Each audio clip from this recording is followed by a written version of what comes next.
Exacto. ¿cierto?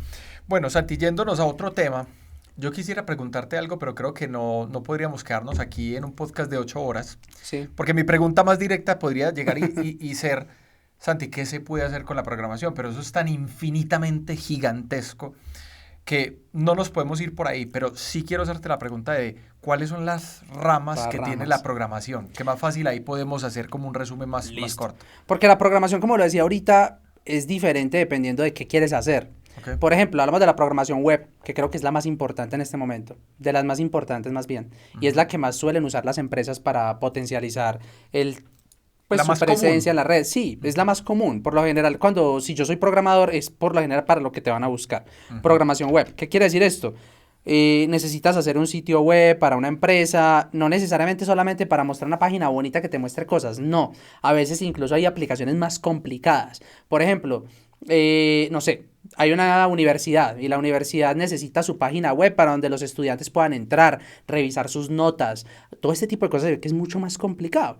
Eso es Ujú. programación web, donde básicamente se divide en dos partes. Lo llamamos programación front-end, o sea, programación como del frente, y el frente es lo que ven los usuarios. Entonces, cuando yo soy el estudiante, yo estoy ingresando, quiero ver mis notas, yo veo la página bonita, aquí dice digita tu cédula para poder ver tus notas, no sé, cualquier cosa, autentícate con tu usuario y contraseña, todo eso es front-end, es decir, lo que se ve de frente.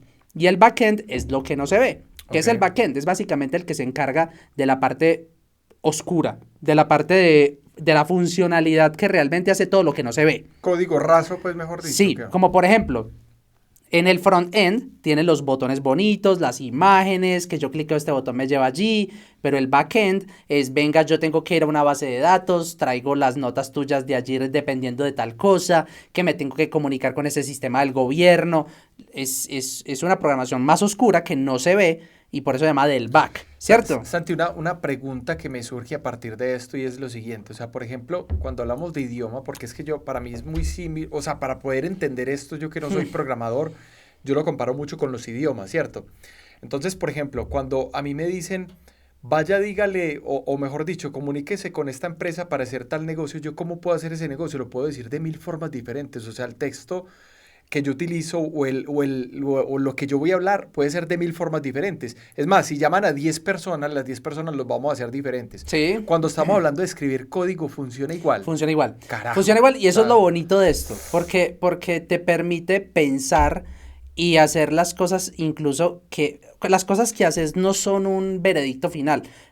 Tú puedes hacer, te voy a dar un ejemplo.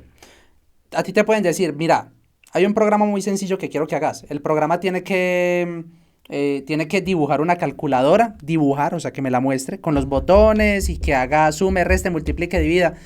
Puedes tener 10 personas que la hagan y la hagan exactamente visual, la igual. hagan igual. Pero que tú mires el código de todas es totalmente Diferente. distinto. Oh, caramba, Eso sí. porque es básicamente lo que hace el lenguaje. Tú con Sí, el lenguaje, por ejemplo, nosotros tenemos la capacidad de tener, de poder decir las cosas de diferentes maneras, pero que signifiquen lo exacto. O mismo. sea, si yo, por ejemplo, voy a vender un carro, la finalidad, el Claro, objetivo final es vender el pinche carro. claro. Pero ¿cómo lo vendo? Van a ser 100 formas diferentes de vender o de hablar. El texto que uno utiliza, digamos el texto entre comillas que uno utiliza. Pero entonces aquí va la siguiente pregunta. ¿Qué pasa? Porque entre 100 personas que van a vender un carro, hay gente que habla mejor y hay gente que habla Ya iba peor. para allá, ya Entonces, iba para por allá. ejemplo, ¿qué pasa con el que habla peor? Sí, Entonces, claro, el que escribe peor el código, ¿qué puede pasar? claro. Por ejemplo, si vos llegas y entras y ves un código que está escrito que vos decís, carajo. Que es un asco, no se le Exacto, entiende. exacto. Listo, te voy a dar, a ver, hay varias cosas. Principalmente si tú haces un programa hecho de, digamos que al final de cuentas le muestras al usuario lo que necesita, pero está mal hecho, digamos, no está bien optimizado, es más líneas de códigos de las que necesita, por darlo a entender al usuario. Puede pasar varias cosas. La primera es que al final de cuentas, como les había dicho, el lenguaje que tú estás escribiendo, en eso que tú sí entiendes, se tiene que Ujú. traducir al lenguaje de máquina. De las cosas más malas que puede ocurrir es que al final de cuentas el que lo va a entender es la máquina. Ok. Y si el código es muy difícil de entender o es muy complicado, él se va a demorar más para entenderlo. Bueno, sí. Entonces, una orden que tú le puedas dar se va a demorar más en el programa que está mal hecho que en el que está bien hecho. ¿Y eso en qué se puede Ah, traducir? Porque está lento el programa, porque no funciona bien, esto yo ya le di clic y nada que me responde, versus uno que está súper bien hecho, clic, resultado, esto es una maravilla, así sí me gusta. Entonces, que uno le echa la culpa al internet de todo, o sea, que tiene que ver mucho eso también. Claro, son varias cosas. El internet también es culpable muchas veces, sí. pero sí, eso también, cuando una cosa no está bien hecha, puede ocurrir que la máquina al interpretar digas que para mí los cálculos que tengo que hacer para interpretar tu lenguaje es tan complejo que me demoro más. Total. Entonces, hacer un lenguaje, entonces por eso decía, hay muchas formas de hacerlo, pero no significa que todas sean las adecuadas, que eso no lo dije, ¿cierto?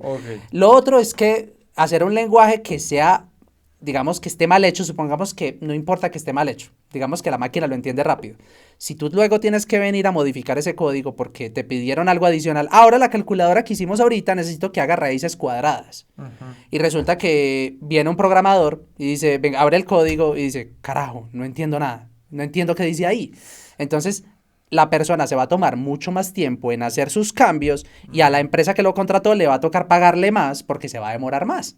Entonces, eso se llama, eso es muy bonito porque eso hace parte de lo que yo ejerzo. Yo no soy programador propiamente, yo soy arquitecto de software, que es básicamente la persona que diseña cómo se van a hacer esos sistemas para que los programadores los hagan. Los escriban. Claro, y ellos se apoyan en mí también para poder, pues, obviamente ayudarlos. Pero es muy bonito porque cuando nosotros estamos haciendo el diseño, tenemos que pensar en todo eso. Venga, ¿cómo deberían los desarrolladores hacerlo para que, digamos, se cumpla un tema de que sea fácil de modificar por una persona que entre nueva a la empresa, para que sea rápido, para que no se caiga, para que X, Y, Z? Un montón de cosas se llaman atributos de calidad, pero no voy a andar en eso, que eso no importa en este caso. Sí, pero es súper interesante. Eso, yo creo que con eso respondí ese tema que estamos hablando. Ahora, bien. Así, ya cerramos ahí, ya te respondí la pregunta, supongo. Sí, bastante, sí. Seguimos, entonces pasamos de programación web, que se divide en programación de backend y programación de frontend. Frontend es la parte visual, backend es la parte no visual, que es la parte, digamos, ¿cómo se le dice? Es la parte que no se ve. De hecho, hay memes donde se ve, por ejemplo, que el frontend, hay una piedra, hay una persona en el mar, y hay una piedra donde hay una sirena.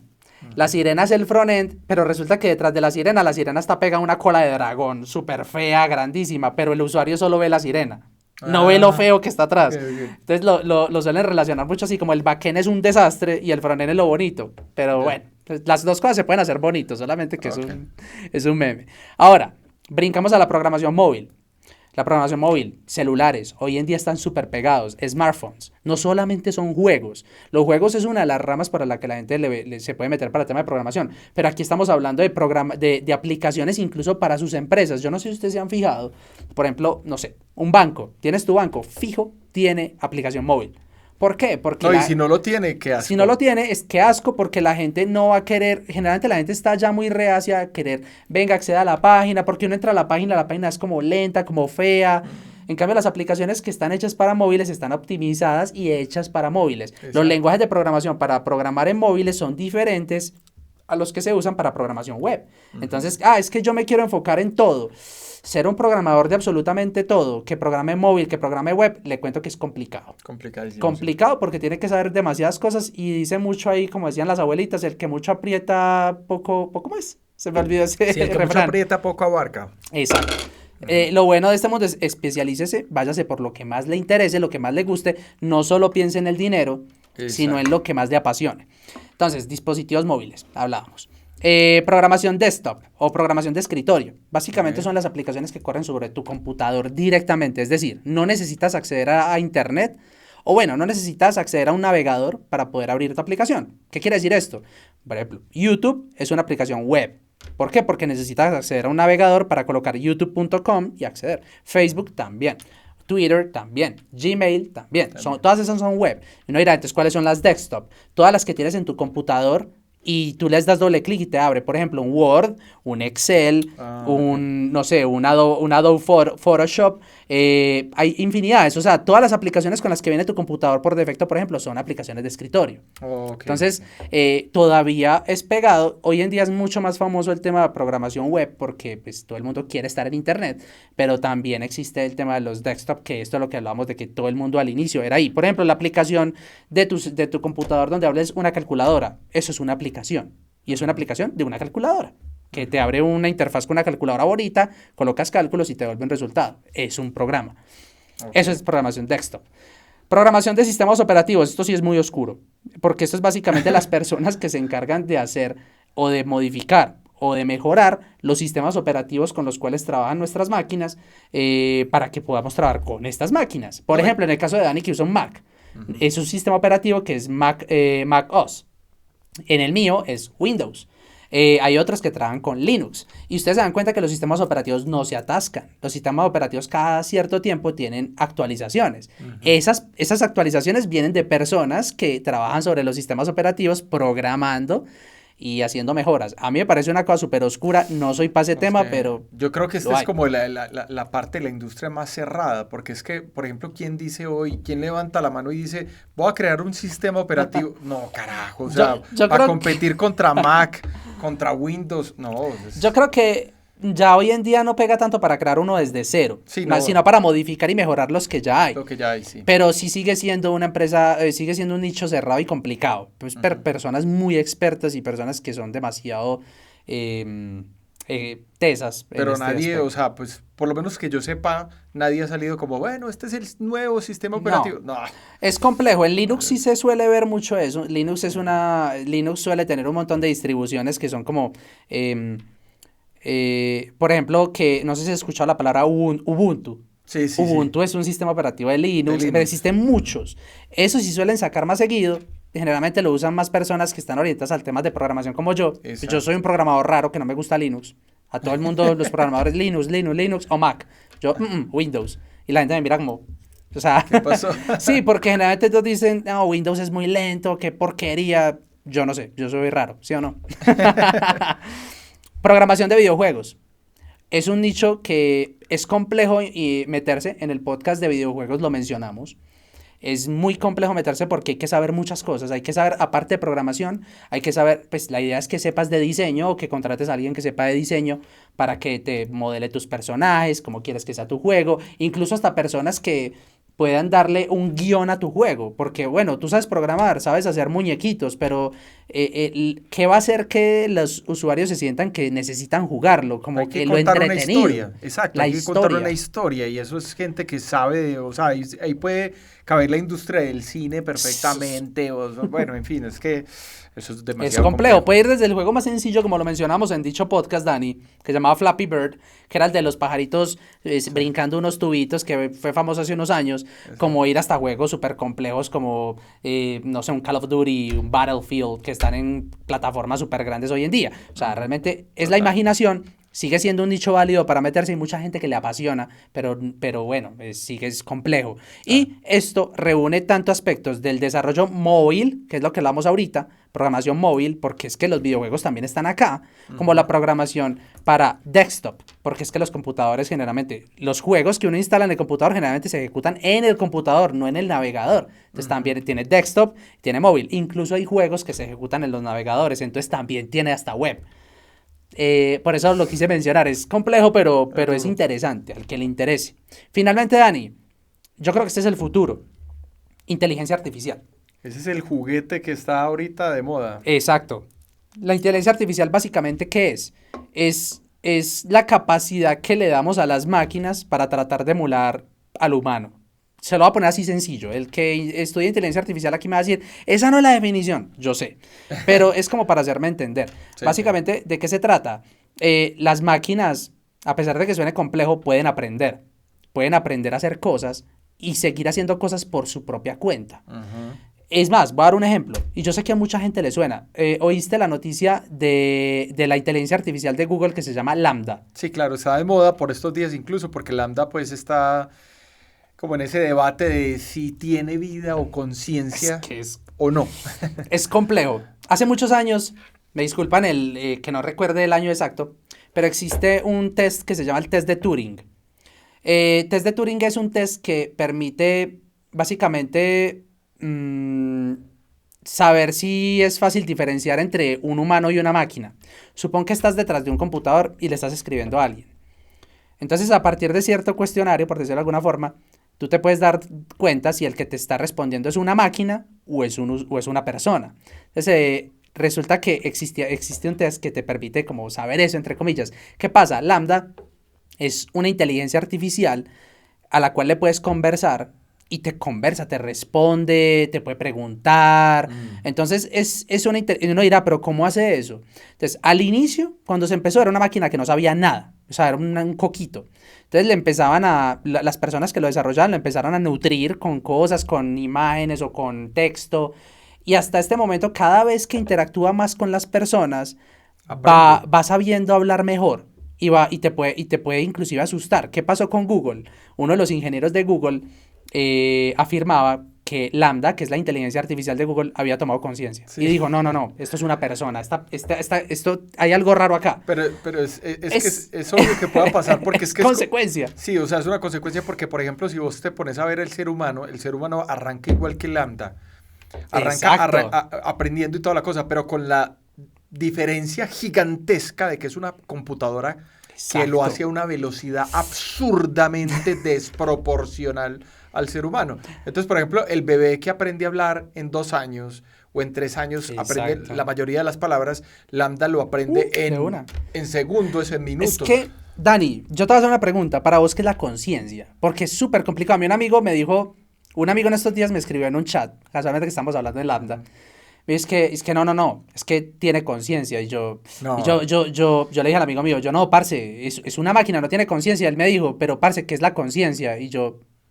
Exacto, es que la conciencia, ¿qué es? Es que aquí nos metemos en un tema súper difícil, porque es que, por ejemplo, muchos seres humanos, entre comillas, no tienen conciencia, ¿cierto? Porque la conciencia finalmente, bueno, aquí me va a matar una cantidad de gente que estudia psicología y esas vainas, pero la conciencia finalmente es una extracción que vos haces de la realidad entre lo bueno, lo malo, lo normal, lo irregular. Entonces, eso es tu concepto.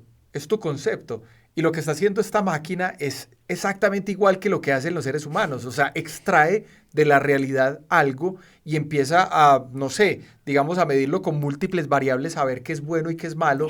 Pero ¿quién le dice a la máquina qué es bueno y qué es malo? No, nada. Es complejo. Dani, eso es muy complejo porque eso trabaja hasta con probabilidades. Eso es súper complejo. Yo tengo un compañero, un amigo mío, que trabaja en temas de inteligencia artificial y yo sé que él sabría mucho más que yo. Un día de estos me gustaría invitarlo a entrevistarlo. Él sabe de quién estoy hablando. Pero me gustaría mucho, pero... Para ser aquí precisos, ¿qué fue lo que pasó con esa Lambda? Básicamente es como tú inicias en un navegador, abres la página de la inteligencia artificial, no está disponible para el público en este momento, pero tú puedes, había un robot de Google hace muchos años, hace más de 10 años, tú te podías meter y conversar con un robot. Y parecía que escribiera cosas con sentido. Pero había tanta gente que se metía, entre comillas, a trolear al robot que le escribía basura. Le escribía palabras, groserías. Entonces a veces el robot le contestaba uno hasta feo. Le decía, vos sos un triple hijo de tantas. Porque el robot aprendió a hacer eso de la gente. Pero este está solamente como para los usuarios. Para los que lo están creando. Y resulta que dijo la máquina, o sea, alguien estaba hablando con ella. Parecía como natural, parece como si estuvieras hablando con un humano.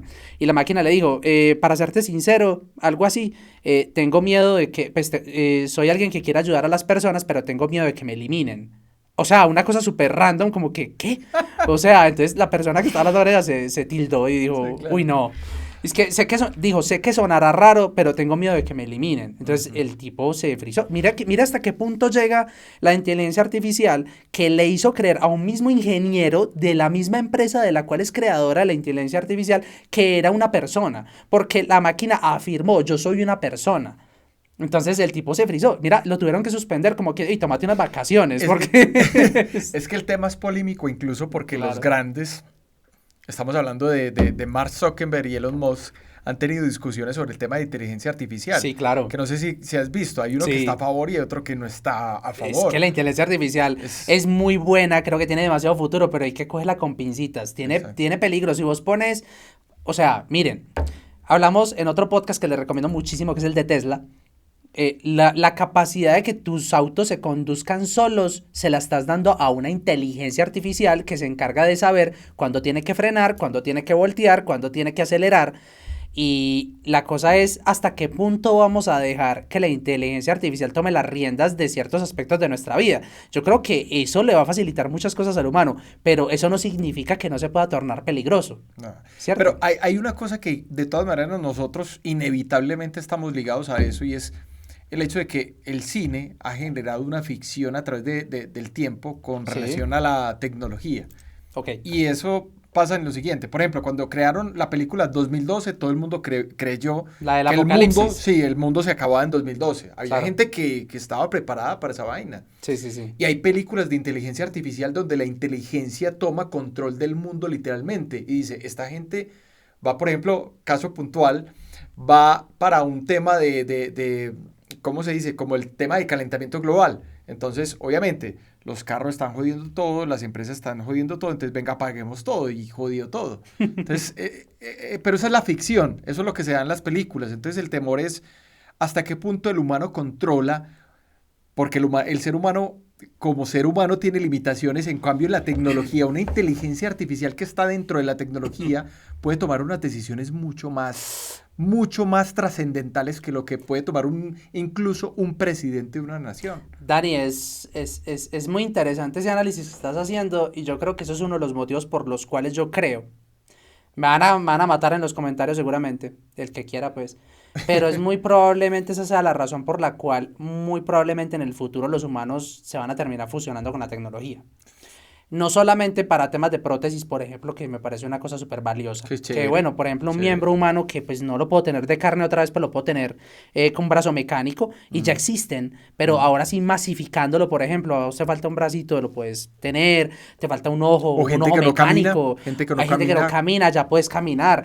Yo creo que al final nos vamos a terminar es que es el futuro, yo creo que es inevitable. Se va a terminar el humano fusionando con la máquina, creando cyborgs.